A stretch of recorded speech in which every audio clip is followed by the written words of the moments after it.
The moments that follow any sort of tragedy, a moment of grief, is always hard. But having smiling faces, people I didn't even know, like Miss Sheila, just big hugs and big smiles, just I couldn't help but not to smile. And at that point, I probably didn't smile for like weeks straight.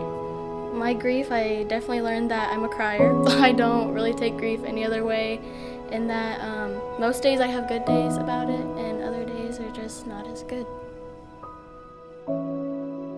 I learned that it's hard to talk about my feelings. I struggle with that. I try to help people around me by keeping things in, and that only makes things a lot worse, and that only ruins the balance that I'm supposed to be creating. Other students who haven't experienced grief, I think, don't understand how hard it is to go through it, and like the precautions that come with it, like not knowing if you're gonna break down into tears, or not knowing like if you're okay that day, and like when they ask about it, it's like they don't understand why you don't want to speak about it. COJ impacted my journey by teaching me the correct ways how to grieve, introducing me to other people that have been through similar experiences. COJ has impacted my grief journey by making me more comfortable with talking about my grief, and just knowing that I have people there to support me through the whole journey. Everybody has their own story. So in learning about other people's stories, it taught me that, wow, people go through a lot of things. I just realized that like being with other people that understand, I can be more comfortable around them, and I want to help them too rather than just help myself. I've just made it a habit now. Anytime anyone needs anything, whether I know them well or not, I help them. If it's on the street, if it's in the hallway, I help them. I learn to make eye contact with people and smile in the hallway if I don't know them, because Sheila told me a smile goes a long way. And so I just try to make everybody's day better.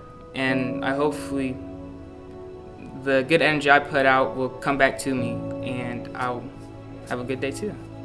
So using a slinky to explain what grief is, you're gonna have bad days over here, and you're gonna have good days, and you're just trying to like find the balance of like how you can bring up your good days more than bad days. And so how I do that is like my friends, my family, they bring me up and they help me not to think about the bad times. You know, bad days that sink down, and then when they come back up, they become good days, but they can always become off balance, and we're trying to create a balance. But just like grief, our slinky can mean a lot of things to different people.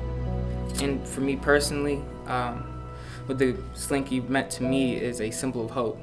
To a fellow student who has like experienced grief, I would tell them that's not going to be easy. It's definitely going to be hard, but they can get through it as long as they just they come to a group or they talk to people. They'll be able to get through that. When I first got the slinky, I did frankly think this was silly, but my frame of mind was completely different. I just lost my grandpa, who was a huge figure in my own personal life, and he meant the world to me.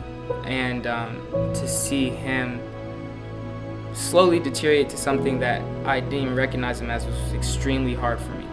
So you go from something so dark and so just hard to like a room of smiling faces and hugs and a slinky.